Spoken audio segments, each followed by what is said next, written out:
Hello বন্ধুরা, কি অবস্থা সবার? আসলে কখনোই ভাবি নাই, আমি কখনোই কল্পনা করি নাই যে এক্সপ্রেসওয়েতে, ঢাকা এলিভেটেড এক্সপ্রেসওয়েতে আমরা বাইক চালাতে পারবো। সেই ইচ্ছা আমাদের আজকে পূরণ হয়েছে। আমরা এক্সপ্রেসওয়েতে আছি, বাইক চালাচ্ছি। শত শত বাইকার উল্লাস করতেছে, হ্যাঁ, শত শত বাইকার উল্লাস করতেছে আমাদের জন্য। আমরা বাইক চালাচ্ছি। এ বন্ধুরা, জীবনে প্রথম ফার্স্ট টাইম এক্সপ্রেসওয়েতে, কেমন লাগে বলেন?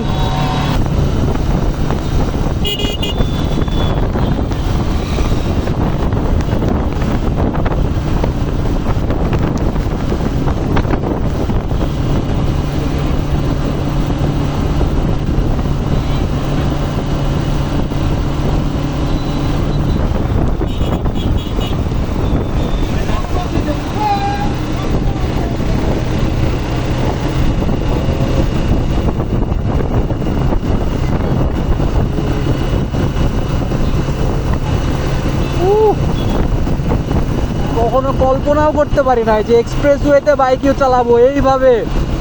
এক্সপ্রেসওয়েতে বাইক চলতেছে, দেশ স্বাধীন হয়েছে।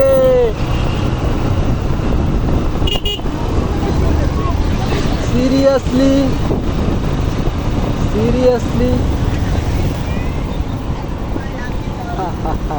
বনানি ভাই পুরি।